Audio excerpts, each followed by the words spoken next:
Hello అండి, అందరికీ good morning. మీరు చూస్తున్నారు జీకే లుక్స్ 2.0 ఛానల్. ప్రజెంట్ ఉన్న ఇన్ఫర్మేషన్ ఏంటి, రెడ్ రెఫరెన్స్ సార్ నుంచి ఆయన లైవ్లో చెప్పిన దాంట్లో మెయిన్ మనకు అవసరమైనవి. అలాగే జూలీ మేడం ప్రజెంట్ స్టేటస్ ఏంటి, అసలు ఆవిడ ఏం చేస్తుంది, వీడియోస్ ఏమైనా చేస్తుందో ఆన్ బేస్ మీద కానీ విక్టరీ విత్ యాష్ మీద కానీ ఇవన్నీ కూడా మనం మాట్లాడుకుందాం. వీడియోలోకి వెళ్ళే ముందు ఎప్పటిలాగే లైక్ చేయండి, ఇన్ఫర్మేటివ్గా మీకు క్లారిటీగా ఉన్నట్టుగా చెప్తున్నందుకు. అలాగే మన ఛానల్ ఇంకా సబ్స్క్రైబ్ చేసుకోకుండా చూస్తే సబ్స్క్రైబ్ చేసుకోండి. అలాగే ఈ ఇన్ఫర్మేషన్ని కుదిరినంత వరకు మిగతా ఫౌండర్స్ షేర్ చేయండి, ఎందుకంటే వాళ్ళు ఏది రియలో ఏది ఫేకో తెలియక ఇబ్బంది పడుతున్నారు అనమాట. ఓకే, అలాగే ఎవరైనా ఇంకా ఇంటర్లింక్లో రిజిస్టర్ అవ్వకపోతే ఈ వీడియో లాస్ట్లో 2 ఫొటోస్ వస్తే వాటి మీద క్లిక్ చేసి రిజిస్టర్ అవ్వండి, లేదా కింద డిస్క్రిప్షన్లో కూడా ఇంటర్లింక్ సంబంధించి యూట్యూబ్ లింక్స్ ఇచ్చాను, చేసుకోండి. ఈవినింగ్ ఇంటర్లింక్ సంబంధించిన ఒక వీడియో చేయడానికి ప్లాన్ చేద్దాం, ఎందుకంటే ఒక కాయిన్ వచ్చేసి $20 ఉంటుంది, $30 ఉంటుంది అని సర్క్యులేట్ అవుతుంది. దానికి సంబంధించిన వీడియో సపరేట్గా చేద్దాం, ఇందులో కలపకుండా. ఓకే, ముందుగా వచ్చేసి జూలీ మేడం నుంచి అండి. జూలీ మేడం నుంచి దాదాపు కొన్ని రోజులు బట్టి కేవలం ఆవిడ వాలీబాల్ అనే టైటిల్ పెట్టి వీడియోలు పోస్ట్ చేస్తున్నారన్నమాట. ఆ వీడియోలని మరి వాళ్ళ కూతురు ఉందో మరి ఎవరున్నారో నాకు ఐడియా లేదు, మ్యాక్స్ ఉండే ఉంటారు, లేకపోతే ఊరినే బెటర్ కదా, ఆ వీడియోలు ఎక్కువ పెడుతున్నారు. కానీ ఇక్కడ నేను చెప్పేది ఏంటంటే, ఇక్కడ ఛానల్ పేరేంటి, victory with Ash with Julie అని చెప్పి పెట్టుకుంది ఆవిడ ఛానల్ పేరు. అంటే ఛానల్ పేరే విక్టరీ విత్ యాష్ అని పెట్టుకున్నప్పుడు ఈ ఫుట్బాల్ వాలీబాల్ వీడియోలు అందులో పెట్టడం బేసిక్గా కరెక్ట్ కాదు. మరి కొంతమంది నన్ను అనొచ్చు, మరి నువ్వెందుకయ్యా దీంట్లో వేరే వేరే వీడియోలు పెడుతున్నావు నీ ఛానల్ అని. అసలు నా ఛానల్ పేరు మొదటి నుంచి ఇప్పుడు దాకా ఎప్పుడు కూడా ఆన్ బేస్ అని కానీ విక్టరీ విత్ యాష్ అని కానీ పెట్టుకోలే. మొదటి నుంచి జీకే లుక్స్ అనే ఉంది, ఇప్పుడు అదే ఉంది. ఓకేనండి. అలాగే మనం ఫస్ట్ నుంచి ఆన్ బేస్ వీడియోలు ఎక్కువ చేస్తున్నాం కాబట్టి ఇప్పుడు కూడా అవి ఎక్కువ చేసాం. అంతకుమించి పర్టికులర్గా దానికోసం నేను ఓపెన్ చేసింది కదా, నేను 2018 నుంచి నాకు ఛానల్ ఉంది. ఇది మీరు కొద్దిగా అర్థం చేసుకోవాలి, ఎవరైతే డిస్టర్బెన్స్ అవుతున్నారో వాళ్ళకి చెప్తున్నా. ఓకే, నెక్స్ట్ వచ్చేసి రెడ్ రెఫరెన్ లైవ్లో ఆయన ఏం చెప్పారు అనేది చెక్ చేద్దామని చెప్పి వీడియోలోకి వెళ్ళాను.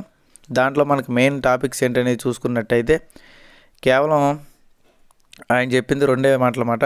మొదటిది వచ్చేసి ప్రజెంట్ ఉన్న సిచ్యువేషన్లో విక్టరీ విత్ యాష్ నుంచి కానివ్వండి, ఆన్ పేస్ నుంచి కానివ్వండి, ఎటువంటి కొత్త మెసేజ్లు కానీ పాపప్స్ కానీ అప్డేట్స్ కానీ ఇంకా రాలేదు. అలాగే యాష్ గారు ఎక్కడికి వెళ్ళిపోలేదు, అంటే ఇక్కడ మీకు ఫోటోలు పెట్టాను చూడండి, యాష్ గారు ఎక్కడికి వెళ్ళిపోలేదు. ఆయన మన కోసం చాలా హార్డ్ వర్క్ చేస్తున్నారు, మనకి కనిపించకుండా, అంటే బిహైండ్ ద సీన్ అంటారన్నమాట, మనకు కనిపించకుండా చేస్తున్నారు. కాబట్టి ప్రజెంట్ ఆయన చాలా వర్క్ చేస్తున్నారని చెప్పారు. బట్ ఏ వర్క్ చేస్తున్నారు, ఎలా చేస్తున్నారు ఏంటి అనేది ఇంకేం చెప్పలే. బేసిక్గా ఇది మనం ఎప్పటి నుంచో వింటున్నాం. ఎప్పటి నుంచి అంటే దాదాపు నేను ఆన్ పేస్లో జాయిన్ అయిన కాంచి, మీరు జాయిన్ అయిన కాంచి బ్యాక్గ్రౌండ్లో వర్క్ జరుగుతుంది, బ్యాక్గ్రౌండ్లో వర్క్ జరుగుతుంది. అసలు ఆ బ్యాక్గ్రౌండ్ ఎక్కడ అనేది ఎవరికి తెలియదు, ఎందుకంటే గతంలో అంటే వేరండి. గతంలో మనకు ఆఫీసులో ఉన్నారు, ఎంప్లాయీస్ ఉన్నారు కాబట్టి వేరే. ఇప్పుడు మరి ఆఫీసులు ఎక్కడ ఉన్నాయి, ఎంప్లాయీస్ ఎక్కడ నుంచి ఇచ్చారనేది మనకు తెలియదు. కాబట్టి ఆ బిహైండ్ ద సీన్ అంటే మనకు తెలియకుండా ఏం జరుగుతుంది ఆ బ్యాక్గ్రౌండ్లో అనేది ఎవరికి తెలియదు అన్నమాట. కాబట్టి మీరైతే కంగారు పడాల్సిన అవసరం లేదు. అన్ని పనులు చేసుకున్న తర్వాత అప్డేట్స్ తీసుకుని ఆయన వచ్చి చెప్తాడు అన్నట్టుగా ఇక్కడ రెడ్ రెఫరెన్సే చెప్పారన్నమాట. అంతకుమించి మిగతా టాపిక్ అంతా మనకు అవసరం లేని విషయాలు అన్నమాట. ఓకేనండి. ఇక్కడ నేను స్టార్టింగ్లోనే చెప్పాను, ఎప్పుడైతే విక్టరీ విత్ యాష్ స్టార్ట్ అయిందో, ఈ విక్టరీ విత్ యాష్ స్టార్ట్ అయిన కానీ చాలామంది పేర్లు మార్చుకున్నారు. నేనైతే పేరు మార్చుకోలే. ఫస్ట్ నుంచి మన ఛానల్ పేరు ఏది ఉందో అదే ఉంది. ఎందుకంటే మనకంటూ ఒక బ్రాండ్ ఉన్నప్పుడు మళ్ళీ ఇంకో బ్రాండ్ కోసం ఇంకోళ్ళ పేరు తగిలించుకోవడం, ఇంకోళ్ళ ఫోటోలు తగిలించుకొని చేసుకోవడం అనవసరం మనకి. ఓకే, కాబట్టి అక్కడ ఏం జరిగిందంటే సిచ్యువేషన్ అంతా కూడా విక్టరీ విత్ యాష్ అని పేరు పెట్టుకున్నారు. కానీ ఇప్పుడు రెడ్ రెఫరెన్ గారు కూడా అప్డేట్స్ అనేది ఏం చెప్పట్లేదు, ఇన్ఫర్మేషన్ కూడా కొత్త ఏం చెప్పట్లేదు. ఆయన ఏంటంటే బిజినెస్ టిప్స్, అంటే జీవితంలో ఎలా ఎదగాలనే కొన్ని విషయాల మీద వీడియోలు చేస్తున్నారు. దాని తర్వాత బిజినెస్ ఎలా గ్రో అవ్వాలనే దాని మీద విషయాలు చేస్తున్నారు తప్ప బేసిక్గా ఆన్ బేస్కు సంబంధించిన అఫీషియల్ అప్డేట్స్ అనేవి దాదాపు ఈ 3 నెలలు బట్టి రాలేదు. పాపప్స్ వచ్చినాయి కానీ ఆగిపోయినాయి అన్నమాట. ఈరోజు 17వ తారీఖు అండి. విక్టరీ విత్ యాష్ నుంచి పాపప్ మనకి లాస్ట్ టైం వచ్చేసి డిసెంబర్ 15 వచ్చింది, జనవరి 17 అయిపోయింది, ఫిబ్రవరి 17 కూడా అయిపోయింది. దాదాపు 60 రోజులు బట్టి ఎటువంటి ఇన్ఫర్మేషన్ అప్డేట్ కూడా విక్టరీ విత్ యాష్ నుంచి రాలా. అలాగే ఆన్ బేస్లో కూడా డిసెంబర్ 22లో లాస్ట్లో వచ్చిందన్నమాట మెసేజ్. ఇప్పుడు దాకా ఎటువంటి ఇన్ఫర్మేషన్ అనేది అందులో కూడా రాలా. పాపప్ 2 కోసం వెయిటింగ్, ONews 20.2 కోసం. మరి అది ఎప్పుడు ఇస్తారనేది కూడా ఇంకా తెలియడం లేదన్నమాట. కాబట్టి మన వాళ్ళు ఛానల్ పేర్లు మార్చుకున్నా, అన్నీ మార్చుకున్నా చేసే వీడియోలు ఏదైతే ఉన్నాయో, ఇప్పుడు ఛానల్ ఆ విక్టరీ విత్ యాష్ ఛానల్ అని పెట్టి మళ్ళీ వాళ్ళ పాప వీడియోలు అవి పెట్టుకోవచ్చు, పర్సనల్గా ఏదో షార్ట్స్ చిన్న పెట్టుకోవాలి. కానీ డైరెక్ట్గా లైవ్ వీడియోలు తీసుకొచ్చి పెడుతుంది ఆవిడ. మరి ఈ రకంగా వాడుకోవడానికే ఛానల్ గ్రో చేశారా? ఇప్పుడు గ్రో చేస్తే చేశారు, మళ్ళీ ఛానల్ పేరు కూడా విక్టరీ విత్ యాష్ అని పెట్టి మళ్ళీ ఆ సబ్జెక్ట్ కాకుండా వేరే సబ్జెక్ట్ ఇవ్వడం కరెక్ట్ కాదు బేసిక్గా, అంతే కదండి. ఇప్పుడు నేను ఈజీగా చెప్పుకుందాం.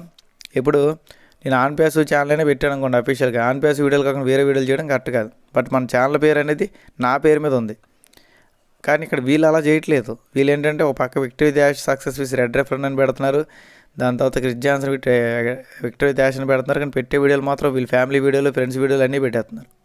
ఇది కొంచెం డిస్టర్బెన్స్ అయ్యే వాతావరణంగా మనకు కనిపిస్తుంది అన్నమాట.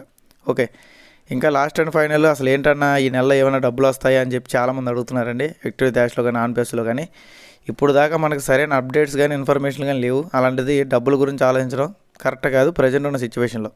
అసలు డబ్బులు వస్తాయా లేదా అంటే అది ఎవరికి తెలియదండి. బేసిక్గా డబ్బులు వస్తాయని మనం చెప్పలేము, అలాగని రావని మనం చెప్పలేము. ఎందుకంటే అక్కడ అఫీషియల్గా వాళ్ళు ఇస్తామని చెప్పట్లేదు, ఇవ్వనని చెప్పట్లేదు. అఫీషియల్ ఇన్ఫర్మేషన్ అనేది లేదు కదా. బేసిక్గా రీసెంట్గా మనకు వచ్చిన అప్డేట్స్ ప్రకారం ఏంటంటే దుబాయ్ బ్యాంక్లో హోల్డ్ అయిందన్నారు. ఇప్పుడు దుబాయ్ బ్యాంక్లో కాదు, మహమ్మద్ కమాల్ జోబులోకి వెళ్ళింది అంటున్నారు. ఆ మహమ్మద్ కమాల్ ఏమో ఈజిప్ట్ పారిపోయాడు అంటున్నారు. ఏదో రకంగా రికవరీ చేస్తామంటున్నారు. దాదాపు 2 నెలలు అయింది, 2 నెలలు బట్టి రికవరీ చేయలేదు వీళ్ళు. పోనీ ఈ డబ్బులంతా కూడా ప్యాకేజ్ డబ్బులు అనుకుంటే మరి అంతకుముందు కట్టిన ఫౌండర్ మెంబర్షిప్ డబ్బులు ఏమైనాయి అంటే దానికి సమాధానం ఎవరు చెప్పట్లేదు. ఎల్సీ మెంబర్లు అడిగినా వాళ్ళు చెప్పట్లేదు. ఇంకా యాష్ గారి నెంబర్ ఎవరి దగ్గర లేదు. ఒకళ్ళు ఉన్న ఆయన అసలు రిప్లై కూడా ఇవ్వట్లేదంట, మెయిల్ పెట్టినా సరే. ఇవన్నీ కూడా కొన్ని ఇబ్బందులు ఉన్నాయి. ఇంటర్నల్గా మేము చేయాల్సిన ప్రయత్నాలు మేము చేస్తున్నాం, గమ్మునేం కూర్చోలే నేను. ఓకే, మిగతా యూట్యూబర్ లాగా ఎవడో ఒక మెసేజ్ పెడితే ఆ మెసేజ్ చదివేసి మీకు చెప్పే టైప్ అయితే నేను కాదు. ఏదైనా సరే ఒక మెసేజ్ వచ్చిందంటే దాన్ని తెలుసుకొని దాన్ని నాకు తెలిసినంత విధంగా మార్చుకొని మీకు తెలిసే విధంగా దాన్ని కొంచెం కన్వర్ట్ చేసి చెప్తున్నా. ఓకే, ఇప్పుడు క్రిస్ జాన్సన్ సార్కి రీసెంట్గా మనం మెసేజ్ పెట్టి ఇప్పుడు దాకా ఆయన రిప్లై ఇవ్వాలి. ఎందుకంటే ఆయనకి రిప్లై ఇవ్వడం వచ్చిందంటే కేవలం 2 పెడతాడు ఆయన, ఫేకు, ఇంతే. ఫేక్ మించి ఇంకేం పెట్టడమాట ఆయన. అంతకుమించి గొప్పగా ఆయన ఏమి క్లారిటీ ఇవ్వడమాట. ఓకే, ఇంకా మైకిల్ విలియమ్స్ని అడుగుదామంటే మైకిల్ విలియమ్స్ అయితే ఆన్ బేస్ ఇంకా బతికే ఉందా అన్నట్టు ఆయన రివర్స్లో మాట్లాడుతున్నాడు. ఆయన ఫుల్ నెగిటివ్ అయిపోయాడు ఆన్ బేస్కి. మరి ఆన్ బేస్లో ఫస్ట్ మెంబర్ ఆయనే, మొత్తం టీం అంతా ఆయన కింద ఉంది. మరి అలాంటి మెంబర్ నెగిటివ్ అయిపోయినప్పుడు మనకి కొద్దిగా ఇబ్బంది అనిపిస్తుంది కదా. ఇదంతా కూడా ఆల్రెడీ రీసెంట్గా నేను ఎన్నో వీడియోలో చెప్పాను అనమాట, చూపించాను మీకు ప్రూఫ్స్తో. మిగతా వాళ్ళకి ఏదో మాటలు చెప్పేసి చేయడం కాదు. ఓకే, కాబట్టి నేను ఒకటేనండి, ఆన్ పేస్ ద్వారా నాకు ఒక మంచి కమ్యూనిటీ దొరికింది కాబట్టి నేను దాన్ని ఎప్పుడు కూడా బ్యాడ్ చేయలేను. ఓకే, అలాగని చెప్పి ఆన్ పేస్ వల్ల కమ్యూనిటీ దొరికింది కానీ చెప్పి కమ్యూనిటీ వాడుకొని నేను ఏ పడితే ఫేక్ అట్లో దిగను, మిమ్మల్ని దింపను. ఓకే, ఇంకా నేను ఒకటే లాస్ట్ అండ్ ఫైనల్గా చెప్పేవాడండి, కంపెనీ మీద నమ్మకం ఉందా లేదా నన్ను అడిగినట్టయితే నేను దాన్ని పూర్తిగా దాన్ని నమ్ముకొని డిపెండ్ అయిపోయి ఎప్పుడూ లేనండి. స్టార్టింగ్లో ఏదో వీడియోలు చేసాము, అది వేరే సిచ్యువేషన్. ఎప్పుడైతే యూట్యూబ్ నుంచి నాకు డబ్బులు రావడం ఆగినాయో అప్పుడే నాకు యూట్యూబ్ మీద ఇంట్రెస్ట్ సగం తగ్గిపోయింది. అలాగే కంపెనీ నుంచి అప్డేట్స్ రావడం మానేసిన తర్వాత ఇంకో సగం తగ్గిపోయింది అన్నమాట. బేసిక్గా అయితే నేను 50-50లో ఉన్నా, అంటే అటు పూర్తిగా నమ్మే పొజిషన్లో లేను, అలాగని చెప్పి పూర్తిగా ఆశలు వదులుకునే స్టేజ్లో కూడా లేను. పూర్తిగా అయితే అటుండి ఇటుండి అంటే అలా ఉండలేవండి. ఎందుకంటే మనం డబ్బులు పెట్టాం, ఎంతో కొంత ఆశ నాకు ఉంది. బట్ అలాగని చెప్పి అత్యాశ లేదు. దీంట్లో వస్తేనే నేను బాగుపడాలి, దీంట్లో డబ్బులు తీసుకున్న తర్వాత నేను ఎదగాలంటే మనం జీవితంలో ముందుకు వెళ్ళాలన్నమాట. ఓకే, కాబట్టి ఫైనల్గా నేను ఒకటే చెప్తున్నాను, మన పనులు మనం చేసుకోవడం ముఖ్యం. నేను అలాగే చేస్తున్నాను. దాదాపు 4 years బట్టి నాన్ పేస్ జర్నీలో ఉన్న వీడియోలు చేస్తున్నా. యూట్యూబర్గా నాకు ఒక గుర్తింపు వచ్చినా, ఎన్నో వేల వ్యూస్, లక్షల వ్యూస్ వచ్చినా ఎప్పుడు కూడా నేను నా పని మానుకోలేదు, ఇంట్లో కూర్చోలేదు అన్నమాట. ఈ విధంగా మీరు కూడా చేసుకోండి. నేనైతే ఫుల్గా డిపెండ్ అయ్యి లేనండి, ఆన్ బేస్ మీద ఫుల్గా డిపెండ్ అయ్యి లేను. దాంట్లో దాదాపు నేను విత్డ్రా పెట్టి 2 సంవత్సరాలు దాటిపోయింది. ఇప్పుడు దాకా దాంట్లో ₹1 కూడా తినలేదు. నేను ఆన్ బేస్ నుంచి ₹1 కూడా తినలేదు. అలాగే విక్టరీ డాష్లో ఏదో వచ్చేస్తాం, సక్సెస్ చేస్తాం అన్నారని చెప్పి సరే అని చెప్పి దాంట్లో రిజిస్ట్రేషన్ చేసుకున్నాము. ఇప్పుడు అది కూడా ఎటువంటి సరైన అప్డేట్స్ లేవు, సరిగ్గా కేవైసీలు అవ్వట్లేదు, సరిగ్గా రిజిస్ట్రేషన్లు అవ్వట్లేదు. ఎన్నో ప్రాబ్లమ్స్, ఎన్నో ఇల్లుతో ఉంది. గతంలో జరిగిందంటే పోనీ కొత్త కంపెనీ తెలుసుకుంటారులే అనుకున్నాం. ఇప్పుడు దాదాపు 7.5 years జర్నీ చేసినా సరే ఇంకా అదే పాత చింతకాయ పచ్చళ్ళలాగా ఇంక ఇప్పటికీ కూడా ప్రాబ్లమ్స్, గ్లిచెస్ ఏంటో నాకు అర్థం కావట్లే. ఓకే, తెచ్చేది ఏదైనా గతంలో తెచ్చింది దాన్ని చూసుకొని నేర్చుకుని ఇంకా బెటర్గా తేవాలి, కానీ గతంలో దానికన్నా ఇంకా దారుణంగా తయారైంది మన సిచ్యువేషన్. ఓకే, కనీసం ఆన్ పేస్లో ఏమో డెమో ప్రోడక్ట్స్ వాడడం, విక్టరీ డాష్లో అసలు వాడడానికి ఏమున్నాయండి, ఏం లేవు కదా. ఇవన్నీ మీరు మనస్ఫూర్తిగా ఆలోచిస్తే మీకు అర్థమవుతుంది. ఓకే, అంతేగాని ఇప్పుడు నేను ఏదో కంపెనీ నెగిటివ్ చేయడం, కంపెనీ పేరు చెప్పుకొని బతకడం, ఈ రెండు నేను చేయట్లా. మధ్యలో అందుకే గ్యాప్స్ ఇస్తున్నా. నాకు నచ్చిన వీడియోలు నేను చేసుకుంటున్నా. ఎందుకంటే ఇంకా ఇదే తప్ప ఇంకేది చేయలేడు, వీడికేం సబ్జెక్ట్ తెలియదు అనుకుంటారు కదా కొంతమంది, వాళ్ళ గురించి ఎస్పెషల్గా మధ్యలో గ్యాప్ ఇస్తున్నాను. నేను అసలు ఆన్ పేస్ వీడియో పెట్టలే నేను. ఓకే, అర్థం చేసుకోండి. ఇక్కడ ఏంటంటే కంపెనీ మీద డిపెండ్ అయిపోయి ఉండడం అనేది చాలా మూర్ఖత్వం. దానివల్ల మీరు ఇబ్బంది పడతారు, మీ ఫ్యామిలీని కూడా ఇబ్బంది పడేలా చేస్తారు. మీకు చాలా విషయాలు నేను చెప్పాను. చాలామంది కంపెనీ మీద అతి మోటివేట్ అయ్యి అప్పులు చేసి ఎక్స్పైర్ అయిపోయిన వాళ్ళు కూడా ఉన్నారన్నమాట. అంటే అతిగా ఆలోచించి ఇబ్బందులు పడి అనారోగ్యాలు తెచ్చుకొని చనిపోయిన వాళ్ళు ఉన్నారు. అలాగే పిల్లలకు పెళ్ళిళ్ళు చేయకుండా, వాళ్ళు చదువుకోకుండా పూర్తిగా దీని మీద ఏదో ఇది వస్తుంది, మన లైఫ్ మారిపోద్దని ఒక రేంజ్లో ఊహించుకొని ఇబ్బంది పడిన వాళ్ళు చాలామంది ఉన్నారు.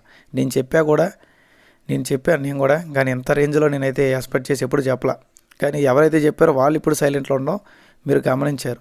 ఎందుకంటే మీరు అప్పు చేసుకోండి, త్వరలో ఆన్పేస్ కంపెనీ వస్తుంది, మీ అప్పులు తీరిపోతాయి, మీ జీవితాలు మారిపోతాయని చెప్పిన వ్యక్తులు ఇప్పుడు కనిపించట్లా. ఓకే, అలాగే ఏపీ తెలంగాణలో నాకు 3 లక్షల టీం ఉంది, 4 లక్షల టీం ఉంది, వేరే రాష్ట్రాల టీం ఉంది, వేరే దేశాల టీం ఉందని చెప్పిన లీడర్లు కూడా ఇప్పుడు మనకి కనిపించట్లా. మరి ఇవన్నీ కూడా ఎందుకు జరుగుతున్నాయి, ఎలా జరుగుతున్నాయి నాకైతే అర్థం కావట్లేదండి బేసిక్గా.